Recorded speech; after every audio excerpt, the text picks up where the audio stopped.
वालेकुम स्टूडेंट्स, ये आपकी कार्बोहाइड्रेट की डिस्कशन है जी। These are viscous polysaccharide and are used as plasma expander in treatment of shock. तो आपको पता है प्लाज्मा एक्सपेंडर के तौर पे कौन यूज़ होता है ट्रीटमेंट, शॉक के ट्रीटमेंट में कौन यूज़ होता है, और विस्कस पॉलीसैकेराइड कौन होता है। तो इसका आंसर डेक्स्ट्रॉन है, क्योंकि डेक्स्ट्रिन तो नहीं हो सकता। डेक्स्ट्रिन टोटली डिफरेंट है। डेक्स्ट्रिन के लिए अगर आपको एमसीक्यू को पूछा जाए स्वीट टेस्ट किसका होता है, हाइड्रोलिसिस हुई है स्टार्च की, उसका इंटरमीडिएट कौन होगा, तो उस वक्त हम डेक्स्ट्रिन को चूज़ करते हैं। और सेलुलोज और स्टार्च इसका आंसर बिल्कुल भी नहीं हो सकते। तो अगर आपको कन्फ्यूजन होती भी है तो डेक्स्ट्रिन डेक्स्ट्रॉन में होगी, जो कि नहीं होनी चाहिए, क्योंकि आपने याद रखना है इस चीज़ को। एमसीक्यू नंबर 1 देखें, कैलोरिक वैल्यू जो होती है कार्बोहाइड्रेट्स की किलो कैलोरी पर ग्राम में कितनी होती है। अगर हम 1 ग्राम कार्बोहाइड्रेट लेते हैं तो किलो कैलोरी में क्या वैल्यू प्रोवाइड करता है, वो 4.6 बेसिकली आपने याद रखना है। अगर मैं आपको यहाँ पर फैट्स या लिपिड्स का एमसीक्यू दूँ तो वो उसका आंसर 9 होना चाहिए, 9.1 होता है, वैसे आप 9 चूज़ करेंगे। और अगर प्रोटीन हो तो फिर 4.2 चूज़ करेंगे, लेकिन वो कॉम्प्लेक्स नहीं, मैंने सिंपल दिया है। लेकिन आपने इस तरह से भी याद रखना है एक्यूरेटली कि कार्बोहाइड्रेट्स 4.6 किलो कैलोरीज प्रोवाइड करते हैं। अगर 1 ग्राम हम फैट्स का या लिपिड्स का ले लें वो 9.1 किलो कैलोरीज प्रोवाइड करते हैं। अगर हम प्रोटीन्स का ले लें तो प्रोटीन्स कितना प्रोवाइड करती हैं, प्रोटीन्स 4.2 किलो कैलोरीज प्रोवाइड करती हैं। ठीक है, इसके अलावा आपको एक और एमसीक्यू पता होना चाहिए कि जब भी आपसे पूछा जाए कि एनर्जी टोटल बॉडी की कहाँ से आती है, तो आपको उस परसेंटेज का भी पता होना चाहिए कि 60 to 70% एनर्जी हमारी कार्बोहाइड्रेट से आती है, 20 to 35 जो होती है वो फैट से आती है, लिपिड यानी, और जो 10 to 15 रह जाती है वो प्रोटीन से आती है। ठीक है, उसके बाद यहाँ पे थर्डली एमसीक्यू इनके बारे में क्या पूछा जाता है, इनकी क्वालिटी पूछी जाती है कि कार्बोहाइड्रेट हमें पर डे में कितने ग्राम चाहिए होते हैं। 600 ग्राम पर डे हमारी रिक्वायरमेंट होती है कार्बोहाइड्रेट की, 50 ग्राम पर डे फैट्स की होती है, और 100 ग्राम पर डे प्रोटीन्स की होती है। तो ये एज मैंने आपसे 9 एमसीक्यू शेयर कर दी हैं। तो आपको कार्बोहाइड्रेट से आने वाली एनर्जी पता होनी चाहिए, बल्कि तीनों से आने वाली एनर्जी परसेंटेजेस पता होनी चाहिए, आपको किलो कैलोरीज में एनर्जी पता होनी चाहिए, आपको पर डे में जितने ग्राम चाहिए वो पता होनी चाहिए। ठीक है, carbohydrate which is normally dextro rotatory but after hydrolysis become levo rotatory जी। तो सुक्रोज ज़माने मशहूर, आपको पता ही एमसीक्यूज़ है। विच इज़ मोनोसेक्राइड जी, इसमें से क्या मोनोसेक्राइड है जी। माल्टोज तो, लैक्टोज तो नहीं हो सकता, ठीक है, क्योंकि आपको पता है लैक्टोज तो डाइसेक्राइड है, 2 यूनिट से मिलके बनता है। माल्टोज भी एक डाइसेक्राइड है, ये भी इसका आंसर नहीं हो सकता। ठीक है, और जो आपके पास सुक्रोज है वो भी नहीं, माल्टोट्रायोज भी नहीं। ठीक है, तो आपके पास सिंपल जो है लैक्टोज जो है वो एक मोनोसेक्राइड है। लैक्टोज किससे मिलके बनी होती है, मिल्क शुगर कहलाती है, ग्लूकोज गलैक्टोज से मिलके बनी होती है। माल्टोज जो होती है ग्लूकोज और ग्लूकोज से मिलके बनी होती है। सुक्रोज जो होती है आपको पता है ग्लूकोज और फ्रुक्टोज से मिलके बनी होती है। एमसीक्यू नंबर 5 देखें, which is substrate for aldolase activity in glycolytic pathway. तो आपको मैंने कहा था ये आपसे एमसीक्यू लाजमी पूछा जाता है कि किस सबस्ट्रेट पे ये वाला एंजाइम एक्ट करता है। तो आपको पता होना चाहिए, अगर आप अपनी ग्लाइकोलिसिस अपने माइंड में लाते हैं तो आपको 1 मिनट में इसका आंसर समझ में आ जाएगा। ठीक है ना, एमसीक्यू में क्या पूछा जा रहा है, एमसीक्यू में पूछा जा रहा है कि एल्डोलेज, सिंपल एल्डोलेज कहाँ पर एक्ट करता है। तो अगर आप अपनी ग्लाइकोलिसिस को रिपीट करते हैं, आपको पता है ग्लूकोज से ग्लूकोज 6 फॉस्फेट बनने के लिए ग्लूकोकाइनेज या हेक्सोकाइनेज ज़रूरी होता है। उस ग्लूकोज 6 फॉस्फेट से फ्रुक्टो 6 फॉस्फेट बनाने के लिए कोई आइसोमेरेज चाहिए होता है, हम ग्लूकोहेक्सोज यूज़ कर लेते हैं। फ्रुक्टो 6 फॉस्फेट से फ्रुक्टो 6 बिस फॉस्फेट बनाने के लिए हमें फोस्फो फ्रुक्टोकाइनेज चाहिए होता है। ठीक है, तो यहाँ पर एल्डोलेस कहाँ पर यूज़ होगा, एल्डोलेस आपको पता है जब हमने फ्रुक्टोज 1,6 बिस फॉस्फेट से आगे आना है, ठीक है, उस वक़्त पे जब हमारे पास बाइफरकेट हो जाता है रिएक्शन, उसके बाद जब हम कहते हैं कि एक ग्लूकोज से पाइरोवेट तक जाने के लिए, तो फिर हम वो हाइड्रोक्सीसीटोन फॉस्फेट कहते हैं और 3-फॉस्फोग्लिसराल्डिहाइड कहते हैं। यानी कि जब फ्रुक्टोज 1,6 बिस फॉस्फेट से फर्दर रिएक्शन प्रोसीड करता है डाईहाइड्रोक्सीसीटोन फॉस्फेट में और 3-फॉस्फोग्लिसराल्डिहाइड में। ठीक है, तो यहाँ पे इसका आंसर आपने फ्रुक्टोज 1,6 बिस फॉस्फेट चूज़ करना है, क्योंकि इस वाले स्टेप पे आकर एल्डोलेज एक्ट करता है, फिर उससे नेक्स्ट डिहाइड्रोजिनेज होता है, आपको पता है। आवर बॉडी गेट पेंटोसिस फ्रॉम, आपको मैंने कहा था एच एम पेशेंट का बेसिक बस पर्पज़ याद रख लें। और कितने टोटल एटीपी बनते हैं, एनएडीएच बनते हैं या नहीं बनते, बस ये चीज़ें आपने याद रखनी थी इसकी। आवर बॉडी गेट पोन्टोसिस फ्रॉम, तो हेक्सेस मोनोफॉस्फेट शंट, जिसका दूसरा नाम आपको दूसरे नाम भी पता होने चाहिए, मैंने आपको कहा था। इसे डायरेक्ट ऑक्सीडेटिव पाथवे भी कहते हैं, इसे पेंटोस फॉस्फेट पाथवे भी कहते हैं, इसे फोस्फोग्लूकोनेट पाथवे भी कहते हैं।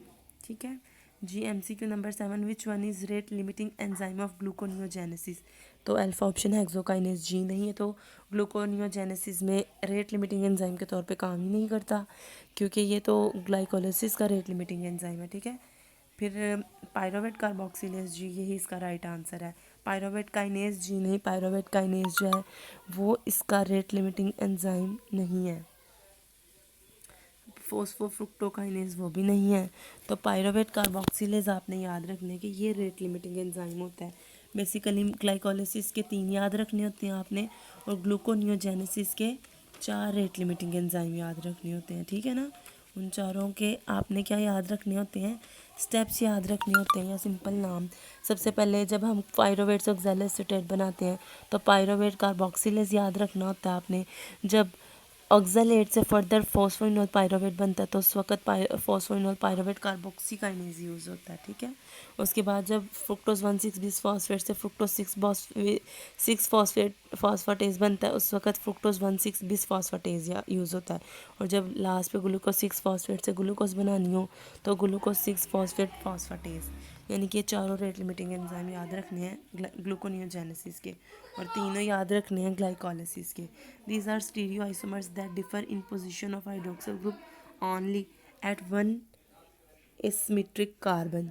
तो आपको पता है इसके राइट आंसर क्या थी, एनोमर था। वो ऑप्शन मिस हो गया, चले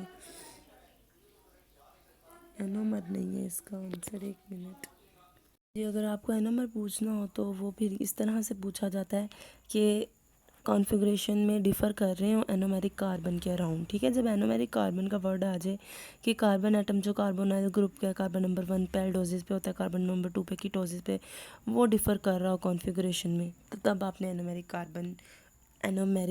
कार्बन यानी एनोमर्स वाले ऑप्शन को चूज़ करना था, वो तो यहाँ नहीं है जी। तो इसके राइट ऑप्शन जो है वो एपीमर है। आपको पता है कि अगर स्टीरियो आइसोमर डिफर करें हाइड्रोक्सिल ग्रुप की वजह से सिर्फ इस तरह से कि मेनोज हो जाए, ग्लूकोज और मेनोज, ग्लूकोज और गलैक्टोज, आपको मैंने बताया है कि आप ये MCQ भी आ सकता है, मेनोज किस कार्बन पे एपीमर है, ग्लूकोज का कार्बन नंबर 2 पे, गलैक्टोज किस कार्बन पे एपीमर है, कार्बन नंबर 4 पे। तो सिर्फ एक हाइड्रोक्सिल ग्रुप की ही पोजीशन का होता है फ़र्क, बाकी तो कोई नहीं होता फ़र्क। ऑप्टिकल आइसोमेरिज्म आपको पता है कि इसमें क्या होता है, प्लेन पोलराइज लाइट जो होती है वो रोटेट हो सकती है इधर लेफ़्ट और राइट, तो उसे हम कहते हैं कि ये मोनोसेक्राइड जो रोटेट कर देते हैं लाइट को राइट या लेफ़्ट, राइट करते हैं तो डेक्स्ट्रो रोटेटरी, लेफ़्ट करते हैं तो लिवो रोटेटरी। ठीक है, तो उनको हम फिर क्या कहते हैं कि ये ऑप्टिकल आइसोमेरिज्म शो कर रहे हैं। एनेंशियोमर सिंपल मिरर इमेजेस को कहते हैं, लाइक एज आप कह दें कि डी ग्लूकोज एल ग्लूकोज एक दूसरे के मिरर इमेजेस हैं। विच इज़ हेट्रोपॉलीसेक्राइड जी, डेक्सट्रीन, डेक्सट्रॉन, सेलुलोज और स्टार्च के अलावा सारे ही हेट्रोपॉलीसेक्राइड होते हैं जी। तो यहाँ पर पैक्टिन आपको दिखाई दे रहा है जो कि होमोपॉलीसेक्राइड नहीं है, हेट्रो है। डेक्सट्रीन जो होता है वो भी होमो होता है, डेक्सट्रॉन भी, सेलुलोज भी, स्टार्च भी, ग्लाइकोजन भी। यहाँ पर स्टार्च नहीं है तो अमाइलोज देख के परेशान नहीं होना, अमाइलोज, अमाइलोपैक्टिन ये भी तो उसी कैटेगरी में आ जाते हैं सारे। तो pectin, mucilages, mucopolysaccharides, hyaluronic acid, chondroitin sulphates, ये सारे हेट्रो में आते हैं। Cori's disease is characterized by absence of जी। तो मैंने आपको जो स्टोरेज डिजीज़ कही थी बेसिकली सारी नहीं याद करने को कहा था, पहले आप 6 एटलीस्ट अच्छे से याद करें। ठीक है, जो टाइप 1 होती है वॉन्जर की डिजीज़, उसमें कौन से एंजाइम की डेफिशिएंसी हो जाती है, उसमें ग्लूकोज 6 फॉस्फेट फॉस्फेटेज की कमी हो जाती है।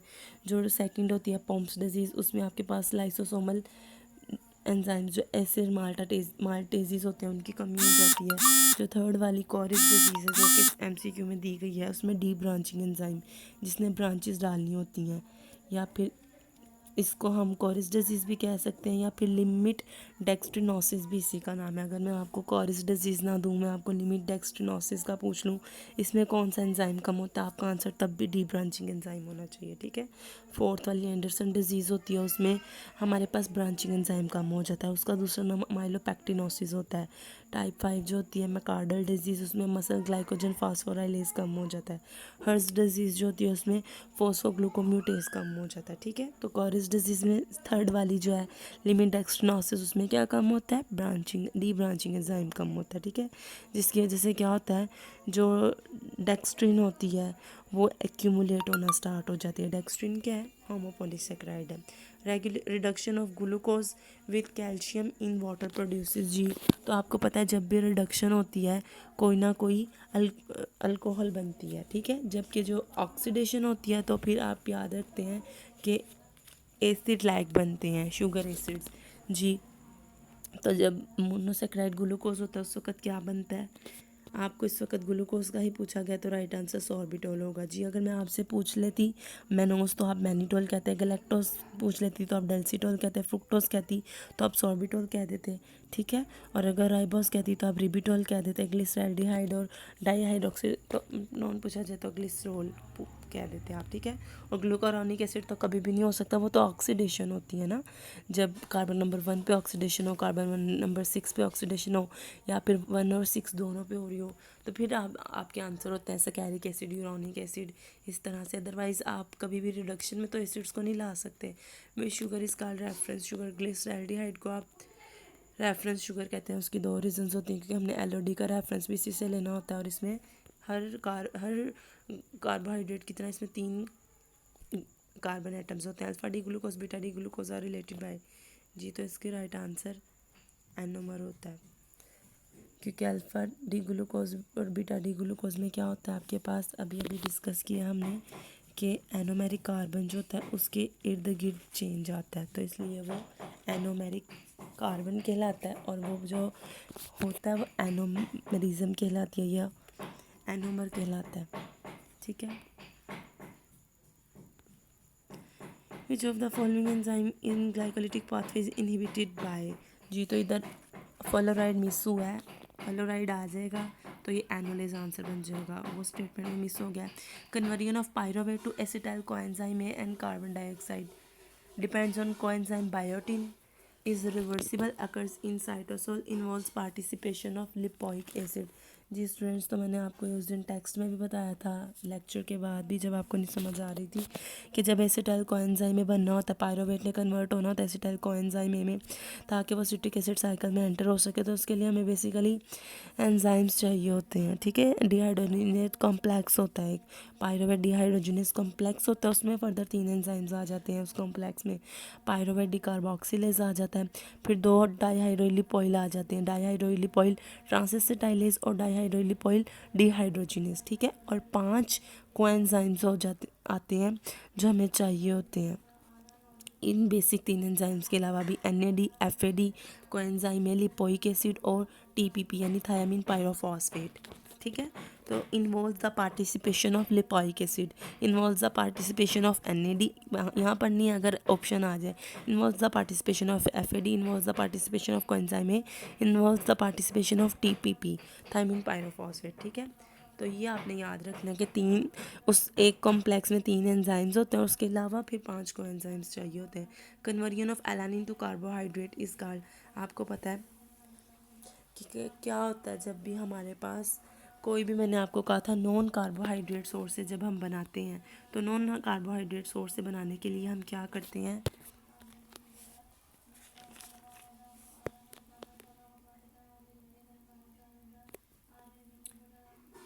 ग्लूकोनियोजेनेसिस करते हैं। ठीक है। तो ग्लूकोनियोजेनेसिस में क्या होता है, बस आपने ये याद रखना है कि न्यू ग्लूकोज के बनने के लिए किसी कार्बोहाइड्रेट सोर्स को यूज़ नहीं करना होता। आपने कोई भी अमाइनो एसिड ले लें, कोई ग्लूकोजेनिक अमाइनो एसिड ले लें, आप प्रोप्रिएट ले लें, आप लैक्टेट ले लें, आप पायरोवेट ले लें, लेकिन आप कार्बोहाइड्रेट सोर्स को यूज़ नहीं कर सकते।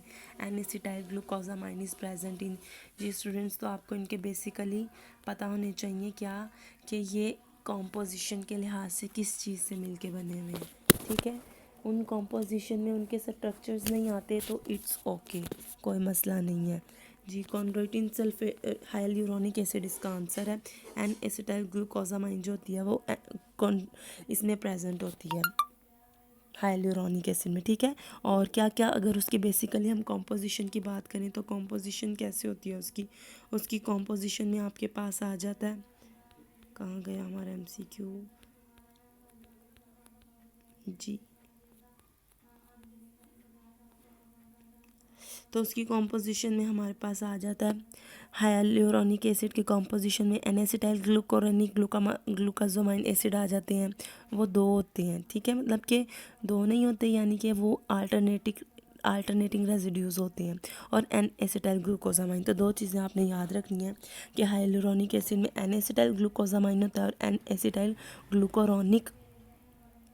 ग्लूकोजामाइन एसिड होता है, ठीक है। उसके अलावा काइटिन बहुत ज़्यादा एमसीक्यू में पूछा जाता है कि काइटिन में क्या होता है, तो उसमें आपने याद रखना है कि उसमें तो सिर्फ एन एसिटाइल डी ग्लूकोजामाइन ही होती है, उसके यूनिट से ज्वाइन करते रहता है बीटा 1,4 लिंकेजेस बना के और काइटिन वजूद में आ जाती है। तो काइटिन और हाइलुरोनिक एसिड का ज़्यादा पूछा जाता है, तो वो आपने याद रखना है जी। बाकी ज़ाइलॉस इज़ा जी, इससे ज़्यादा इजी एमसीक्यू तो कोई भी नहीं हो सकता। आपको एटलीस्ट ये तो पता होना चाहिए ना कि कौन पेंटोज़ है कौन हेक्सोज़ है। तो मैंने आपसे कहा था कि ये टेबल आप लोगों ने लाजमी प्रिपेयर करना है। तो आपको पता है जो आपके पास ज़ाइलोज़ होती है वो एक पेंटोज़ है, राइबोज़, ज़ाइलोज़, ज़ाइल्यूलोज़, ठीक है ना, एब्यूलोज़, विच इज़ कीटोज़। तो इसमें आपने कीटोज़ चूज़ करनी थी। कार्बोहाइड्रेट्स कंटेन इनके ऑप्शंस में था कार्बन, हाइड्रोजन, ऑक्सीजन और सल्फेट। तो आपने वो सल्फेट वाली ऑप्शन भी चूज़ करनी थी और ऑल को चूज़ करना था, क्योंकि कुछ कार्बोहाइड्रेट आपके सिलेबस में नहीं डिस्कस तो ठीक है, वो अलग बात है, लेकिन सल्फ़र होती है अक्सर कार्बोहाइड्रेट्स में, नहीं होती है ऐसा नहीं आप कह सकते। तो इसलिए आपने ऑल का ऑप्शन चूज़ करना है। ईजी सा टेस्ट था, किसी को कोई इशू हो तो